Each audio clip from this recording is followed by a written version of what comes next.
નમસ્કાર વિદ્યાર્થી મિત્રો. તો આજે હવે આપણે જોઈશું વિકલન અને સંકલનના સૂત્રો અને તેની પ્રેક્ટિસ. ખૂબ જ જરૂરી છે આ ચેપ્ટર માટે અને આવતા ધોરણ 11 અને 12ના અંતર્ગત અભ્યાસ માટે. હવે આ તમારા સિલેબસનો પોઈન્ટ નથી, પરંતુ આગળ જે તમે ભણવાના છો આ ચેપ્ટરની, તો એની અંદર ખાસ તમારે વિકલન અને સંકલન આવવાનું છે. તો આપણે સહેજ એની પ્રેક્ટિસ જોઈ લઈએ, એના સૂત્ર જોઈ લઈએ અને કેવી રીતે વિકલન કરવાનું હોય, એનું સિમ્બોલ કેવી રીતના હોય અને કેવી રીતે એને આપણે ઓળખી શકીએ.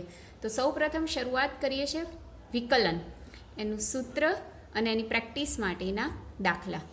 તો સૌ પ્રથમ વિકલનનું સૂત્ર શું છે? તો ધારો કે મારે એક્સ એક સંકલન કરવું છે d/dx, અને કોનું વિકલન કરવું છે? x⁴n. x⁴n નું મારે શું કરવું છે? એક્સની સાપેક્ષે વિકલન. આવી રીતના વંચાય. ફરીથી આને શું વંચાય કે xની n ઘાતનું એક્સની સાપેક્ષે વિકલન. તો આના માટે સૂત્ર છે કે જે ઘાત હોય એ આગળ આવી જાય આવી રીતના, અને જે એક્સ છે એની ઉપરની જે ઘાત છે એ ઘાતમાં 1 એકમનો ઘટાડો થાય, અને પછી જોડે લખવાનું હોય dx/dx. બરાબર? એટલે dx કેન્સલ થઈ જાય, એટલે આનો જવાબ શું આવશે? nx⁴n - 1. ખ્યાલ આવ્યો? જો આવી રીતના આમ હોય, દાખલા તરીકે એનની જગ્યાએ હું 2 લઈ લઉં, બરાબર, અને ભાગ્યા dx હોય, તો 2 ક્યાં આવશે? આગળ. પછી એક્સની 2માં શું થઈ જાય? 1 ઘાતનો ઘટાડો, અને જોડે શું લખવાનું? dx/dx. તો જવાબ આવશે આનો કેટલો? 2x. dx કેન્સલ, 2માંથી 1 જાય તો 1 લખીએ તો બી ચાલે અને ના લખીએ તો બી ચાલે, એટલે આનો જવાબ રહેશે 2x. એટલે ખાસ ખ્યાલ આવી ગયો. હવે આગળ ધારો કે એક્સનો સ્ક્વેર છે, એની જગ્યાએ એક્સનો ઘન હોય, બરાબર, એટલે એક્સના ઘનનું વિકલન કરવાનું છે એક્સની સાપેક્ષે. આવું લખેલું છે કે એક્સના ઘનનું વિકલન એક્સની સાપેક્ષે કરો. તો આને કેવી રીતના લખાય? d/dx. આને એક્સની સાપેક્ષે વિકલન કહેવાય. કોનું કરવાનું છે? તો એક્સના ઘનનું. તો આની અંદર 3 ક્યાં આવશે? આગળ. એક્સની 3 - 1 થઈ જશે, dx કેન્સલ થઈ જશે, એટલે જવાબ આવશે 3x². બરાબર? આવી રીતના ખાસ બધાના એક સૂત્રો થઈ જાય. તમારે સૂત્ર ખાલી યાદ રાખવાનું આ કે ઘાત આગળ આવે અને ઘાતમાં 1 એકમનો ઘટાડો થાય. બરાબર? ધારો કે આ તો બંને પદ સમાન છે. જો બંને પદ જુદા જુદા હોય તો, દાખલા તરીકે એવું લખ્યું હોય કે એક્સના વર્ગનું વિકલન ટીની સાપેક્ષે કરો.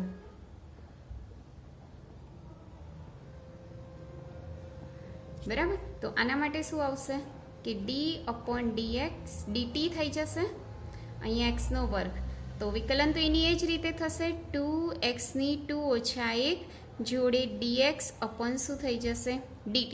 હવે આ કેન્સલ નહીં થાય, એટલે જવાબ તમારો આવશે 2x dx/dt. ખાસ આમાં દરેક જણાએ ધ્યાન રાખવું, આમાં ઘણા બધા ભૂલો કરતા હોય છે. હવે આ રીતના તમે સૂત્રો યાદ રાખો, પ્રેક્ટિસ કરીએ એટલે આપણને આવડી જશે. હવે ક્યારેક એવું બી પૂછાય છે કે sin θનું વિકલન, sin θનું વિકલન કરો. બરાબર? તો sin θનું વિકલન યાદ રાખવાનું, જેમ કે તમારે યાદ રાખવું હોય તો sin θનું વિકલન +cos θ થાય, બરાબર, અને cos θનું વિકલન -sin θ થાય. તો આ રીતના બે વસ્તુ તમારે યાદ રાખવાની ખાસ. આ બે બહુ જ પૂછાતા હોય છે કે સાઇનનું વિકલન શું થાય પ્લસ કોસ થીટા, અને કોસ થીટાનું વિકલન શું થાય માઇનસ સાઇન થીટા. તો આપણે જોયું વિકલનનું સૂત્ર અને એના લગતે થોડાક પ્રેક્ટિસના દાખલા. હવે એને પ્રેક્ટિસ માટે અમુક દાખલા આપણે જોઈએ. જો અહીંયા મેં અમુક દાખલા લખેલા છે, આપણે ખાસ જોઈ લઈએ. તો જુઓ, પહેલું જોઈ લેવાનું કે બંને પદ કેવા છે સમાન છે. હવે આનું મારે વિકલન કરવું છે, તો આના 3 જુદા જુદા ભાગ પાડી દેવાના. પહેલાં ડી બાય ડીટી ટીનો ઘન, પછી ડી બાય ડીટી, પછી શું છે ટીનો સ્ક્વેર, પછી ડી બાય ડીટી, પછી કેટલા છે ટી, અને ત્યારબાદ ડી બાય ડીટી, અને પછી કેટલા છે 1. લખી કાઢ્યું આવી રીતના. હવે જુઓ ધ્યાનથી કે અહીંયા ટીનો ઘન છે, 3 આગળ આવશે અને 1 ઘાતમાં ઘટાડો થઈ જશે એટલે 3t સ્ક્વેર થઈ જશે. આ બંને ડીટી અને ડીટી સમાન એટલે કેન્સલ થઈ જશે, એટલે જોડે કશું નહીં આવે. ચલો પછી ચિહ્ન કયું પ્લસ ટીનો સ્ક્વેર 2 આગળ આવી જશે, 2ની 1 ઘાતમાં ઘટાડો થઈ જશે એટલે ટી. ફરીથી બંને પદ સમાન એટલે ડીટી ડીટી કેન્સલ થઈ જશે, વત્તા અહીંયા જો ડીટી ડીટી ડાયરેક્ટ કેન્સલ જ થઈ જાય છે એટલે શું રહેશે 1. અને આ ચોથા પદમાં આ જે સંખ્યા છે એ સંખ્યા અચળ વસ્તુ કહેવાય, અને અચળ વસ્તુનું વિકલન કેવું થાય 0, એટલે એનું વિકલન શું થઈ જશે 0. એટલે આપણો જવાબ શું આવ્યો 3t સ્ક્વેર વત્તા 2t અને વત્તા 1. આ દાખલાનું આ વિકલન થયું. બરાબર. હવે જુઓ એવી રીતના આગળ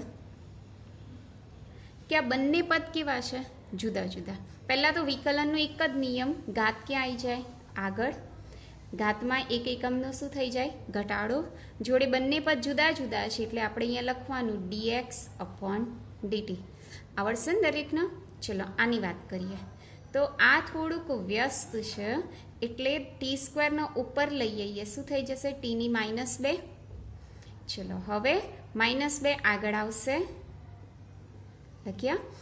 હવે ઘાતમાં 1 એકમનો ઘટાડો એટલે -1 લખ્યું. જોડે બંને પદ સમાન છે એટલે કેન્સલ થઈ જશે, લખવાની જરૂર નથી. ચલો -2 એમના એમ ટીની કેટલી ઘાત થશે -3, એટલે આનો જવાબ કેટલો આવ્યો 2.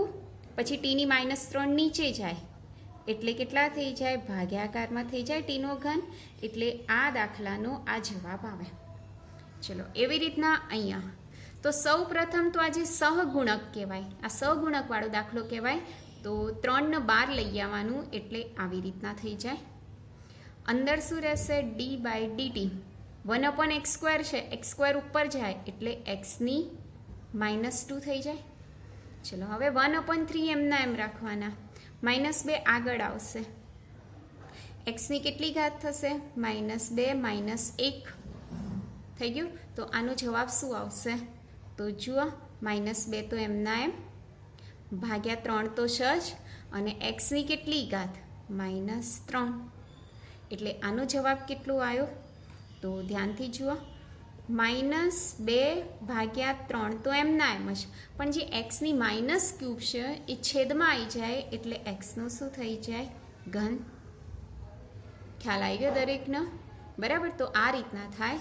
હવે જે ઇમ્પોર્ટન્ટ સૂત્ર છે જેના ઉપરથી આના ઉપરથી એકાદ એક દાખલો બી છે તો આપણે જોઈ લઈએ. તો સૌ પ્રથમ d/dx. હવે જુઓ આની અંદર ખાસ જુઓ કે આ બંને પદ કેવા છે જુદા જુદા, એટલે અહીંયા ખાસ લખવાનું રહી ગયું શું આવશે dx/dt.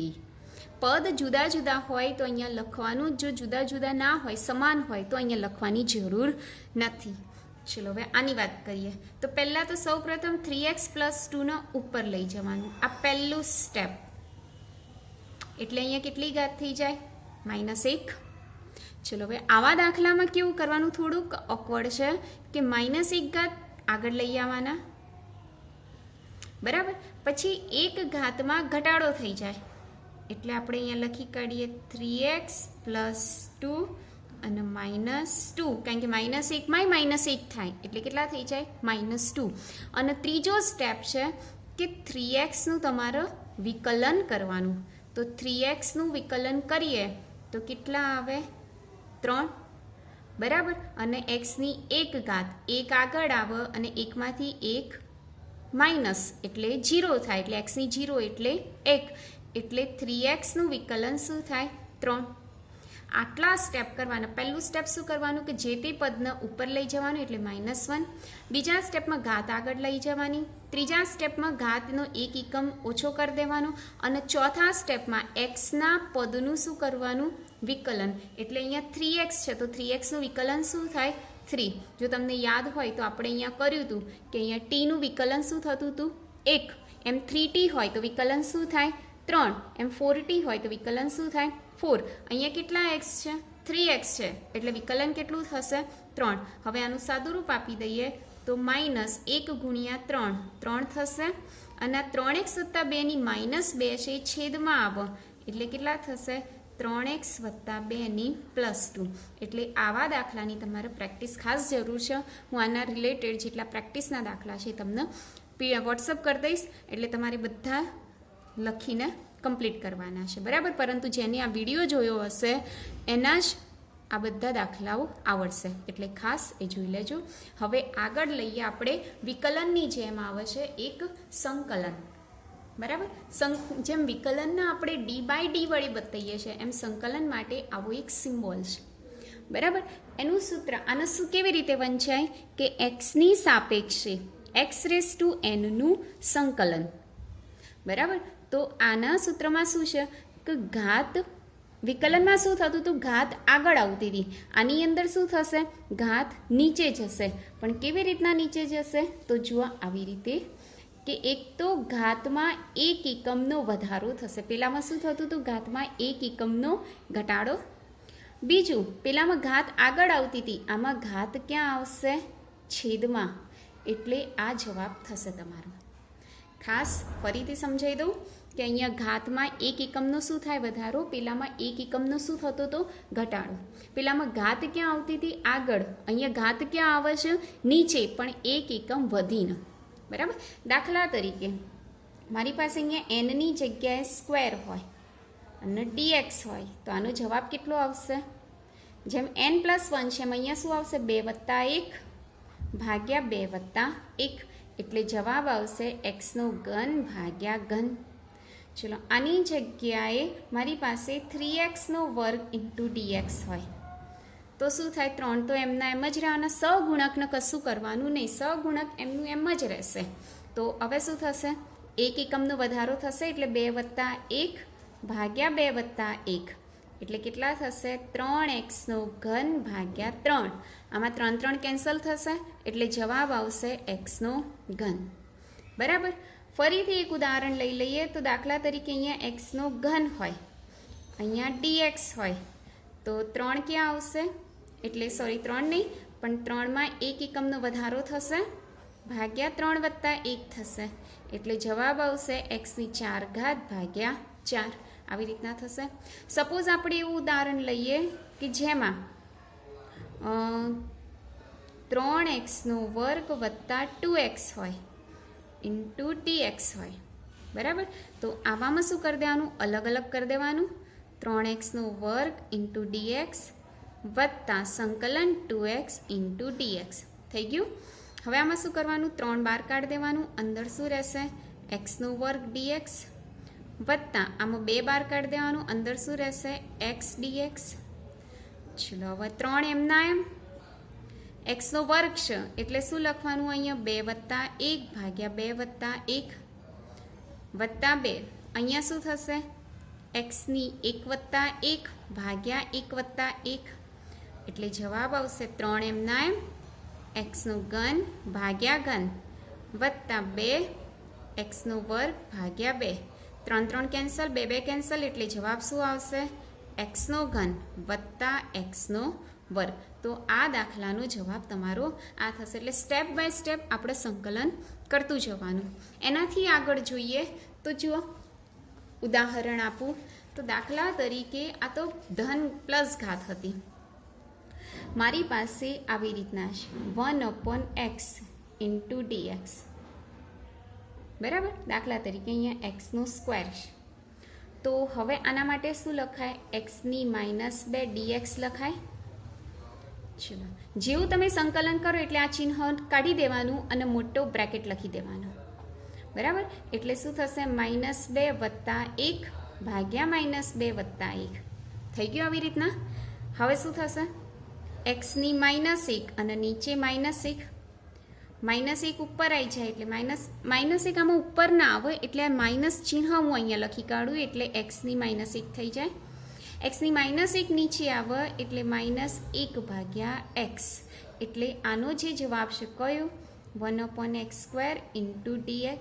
આનો જવાબ આ થશે. બરાબર. ક્યારેક આવી રીતના આપેલું હોય કે એકલું, દાખલા તરીકે 3x³ ઇન્ટુ dx આવી રીતના આપેલું છે, તો આમાં ફરીથી શું કરવાનું? 1/3 બહાર કાઢી દેવાના. અંદર શું રહેશે? 1/x³, એનું ઉપર લઈ જઈએ એટલે -3 થઈ જાય ઇન્ટુ dx. ચલો 1/3. હવે મારે સંકલન કરવું છે એટલે ચિહ્ન દૂર થશે, મોટો બ્રેકેટ આવશે. એક્સની -3 વત્તા 1 ભાગ્યા -3 વત્તા 1 એટલે જવાબ આવશે 1/3 એક્સની -2 બાય -2. તો ચલો માઇનસ અહીંયા આપી દઈએ એટલે માઇનસ થઈ જશે. 1 ભાગ્યા 3 દૂની 6 થઈ જશે અને એક્સની -2 નીચે આવે એટલે પ્લસ, એટલે આનો જવાબ થાય. એટલે ખાસ તમારા આવા દાખલા ધ્યાનથી પ્રેક્ટિસ કરવા પડે. જેમ વિકલનની અંદર સાઇનનું વિકલન પ્લસ કોસ થાય એવી રીતના અહીંયા સાઇન થીટાનું સંકલન માઇનસ કોસ થીટા થાય. શું થાય? સાઇન, જેમ પેલાની અંદર સાઇન થીટાનું વિકલન પ્લસ કોસ થીટા થાય, આની અંદર સાઇન થીટાનું સંકલન માઇનસ કોસ થીટા થાય અને કોસ થીટાનું સંકલન પ્લસ કોસ થીટા થાય. બરાબર. એટલે આ ખાસ, એટલે આ રીતના તમારે સંકલન અને વિકલન આવશે. સંકલનના અહીંયા થોડાક ઉદાહરણો મેં તમને આપ્યા છે, તમારે જાતે ગણવાના છે, આના જવાબ મને જાતે કહેવાના છે. બરાબર.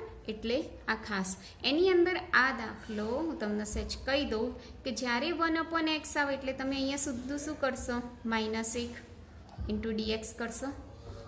ચલો હવે સંકલન કરવા જશો એટલે એક્સની -1 વત્તા 1 કરશો અને -1 વત્તા 1 કરશો. બરાબર. એટલે એક્સની -1 વત્તા 1 શું થાય? એક્સની 0 અને નીચે શું થાય? 0. તો આનો જવાબ તો છેદમાં 0 હોય એટલે અનંત આવે, ઇન્ફિનિટિવ એટલે કે અવ્યાખ્યાયિત આવે. બરાબર. તો આનો જવાબ આવી રીતના કરવાનો નહીં. આનો જવાબ સીધો થાય છે ln x. આ યાદ જ રાખવાનું કે 1/x નું સંકલન શું થાય? ln x. એટલે આની અંદર ખાસ ધ્યાન આપજો આ દાખલાની અંદર કે 1/x નું સંકલન શું થશે? Direct ln x. એટલે આનો જવાબ શું આવશે? 1/3. અંદર શું રહ્યું? 1/x ઇન્ટુ dx થયું. એટલે આનો જવાબ સીધો 1/3 ln x. બરાબર. ln એ લોગેરિધમનું એક ફંક્શન છે, એટલે તમારે જરાક યાદ કરવાનું. એટલે આટલા ખાસ આ 3 દાખલા તમે જાતે કરજો અને શીખો. બીજા હજી હું વોટ્સઅપ કરીશ જે તમારે ધ્યાનથી પ્રેક્ટિસ કરવાનું છે. આજના દિવસ પૂરતું આટલું. બાકીનું નેક્સ્ટ લેક્ચરમાં આપણે વેગ અને પ્રવેગથી શરૂઆત કરી દઈશું. એટલે ખાસ એના પહેલાં આની પ્રેક્ટિસ હોવી જરૂરી છે. Thank you.